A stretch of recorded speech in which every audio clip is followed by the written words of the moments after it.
네, 여러분들 안녕하세요. 닥돌입니다. 오늘은 대학원에 지금 지원하신 분들, 이번 학기에 지원하신 분들, 석사 과정에 지원하신 분들이 지금 준비해야 될 것 한 가지를 말씀드리려고 합니다. 일단은 뭐 석사 과정을 지원하셨다면 축하드립니다. 네. 어려운 길? 어려운 길은 아니죠. 근데 이 시대적 분위기가 대학원 가면 힘들다라는 분위기가 있어서 인식이 좋지는 않은 것 같은데, 뭐 대학원이라는 과정이 뭐 그렇게 석사 과정은 뭐 힘든 과정은 아니고 여러분 충분히 할 만한 과정이 있거든요. 그래서 지원하신 분들 축하드리고, 그 다음에 지원을 하셨다면 사실 굉장히 우리나라에서 이제 탑 클래스의 학교가 아닌 한 거의 합격을 할 거라고 생각을 하시면 돼요. 왜냐면 이게 대학원이랑 학부랑 다른 점이 뭐냐면, 학부는 그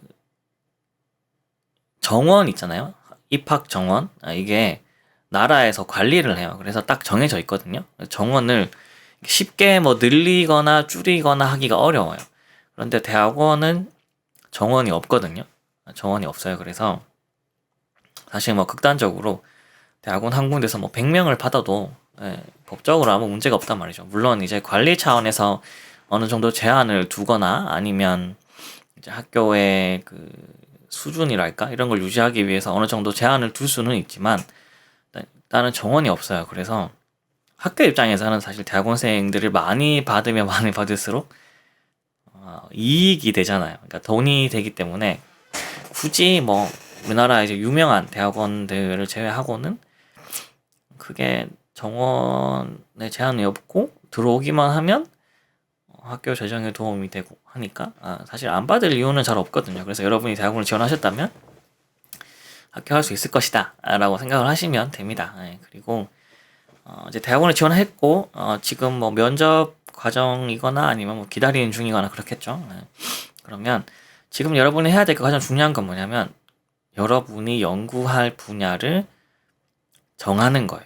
그러니까 당장 뭐 이렇게 내가 정말 디테일하게 정하는 건 좀 힘들 수 있지만, 하실 수 있다면 지금 여러분이 내가 대학원 가서 이런 연구를 하고 싶어요 라는 것 정도는 정해 놓으셔야 돼요. 그리고 면접 때 가면 분명히 물어보거든요.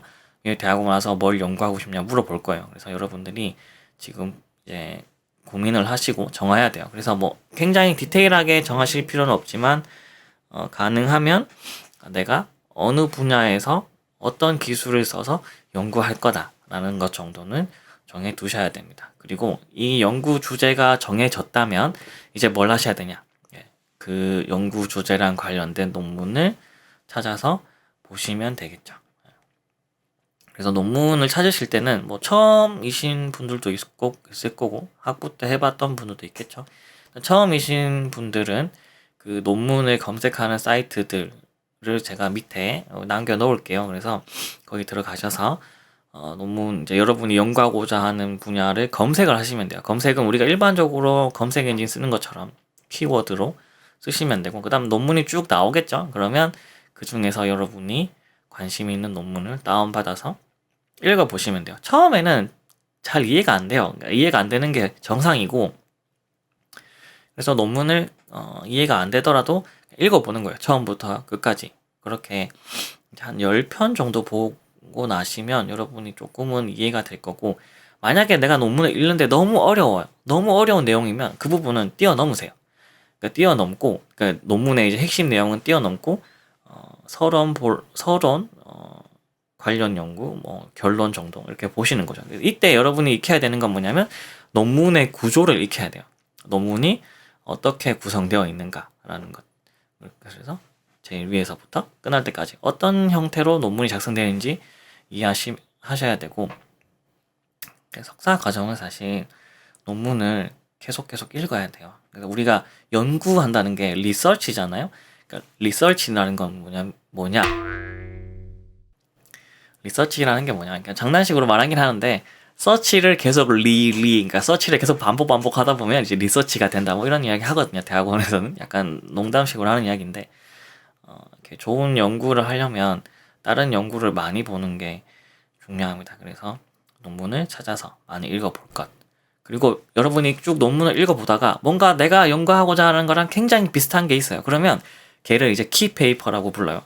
내가 연구하려는 논문과 가장 구조나 아니면 내용이 유사한 것을 딱 키페이퍼. 내가 이제 이걸 참고해서 여러분이 나중에 연구할 때 그 논문을 참고해서 쓰게 되는 거죠. 그렇게 해서 연구를 하시면 되고, 뭐 연구는 나중에 이제 입학을 하고 나서 하는 거니까 지금은 내가 연구하고자 하는 분야를 찾는 것, 그 다음에 내가 찾은 연구 분야와 관련된 논문을 많이 읽는 것.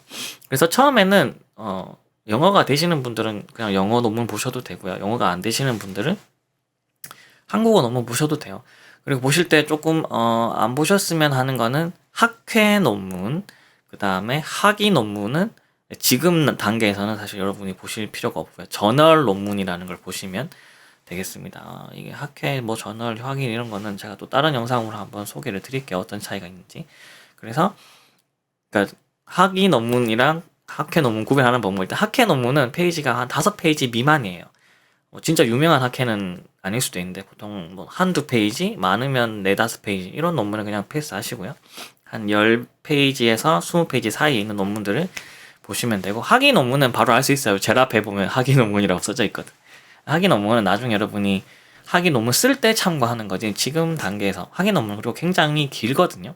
분량이 많고 여러분이 그거를 뭐 다 볼 필요는 없고, 학위 논문은 약간 분량 채우기 내용도 많이 들었기 때문에 나중에 보시면 돼요. 지금 단계에서는 저널 논문, 무슨 학회, 논문지 이렇게 써져 있는 것들, 아니면 무슨 연구 뭐 이렇게 써져 있는 저널들을 찾아서 보시면 되겠습니다. 그래서 이제 방학 동안 면접 보기 전에 좀 보고 가시면 좋아요. 면접 볼 때 여러분들한테 질문할 때 그럼 여러분이 대답하기가 좋거든요. 제가 이런 분야를 연구할 겁니다. 예를 들어 저 같은 경우에는 저는 추천 시스템을 연구할 겁니다. 이런 식으로 하는 거죠. 추천 시스템 중에서 뭐 기존의 인터넷상에 퍼져 있는 많은 데이터 중에서 필요한 데이터를 특정한 사람한테 제공해주는 분야를 연구할 겁니다. 이런 식으로 말씀하면 되겠죠. 그래서 논문을 관련된 논문, 추천 시스템 관련된 논문을 찾아보는 거죠. 그러다 보면 이제 그 논문 속에서 계속 기술들이 언급이 돼요. 이 추천 시스템에 사용되는 기술들이 어떤 것들이 있다 이렇게 소개가 되거든요. 그런 것들을 여러분이 머릿속에 담아두시고 그 중에서 내가 필요한 게 뭔지 찾아서 여러분이 나중에 학위 논문 쓸 때 쓰시면 되겠죠. 네, 이상으로 학위 논문이래. 석사 과정 지원하신 분들이 지금 당장, 그러니까 내년에 입학하시는 분들이 지금 이제 이번 겨울 방학 때 해야 될 가장 중요한 일이 뭔지 알려드렸습니다. 그러면 다음에 또 다른 영상으로 찾아올게요. 안녕.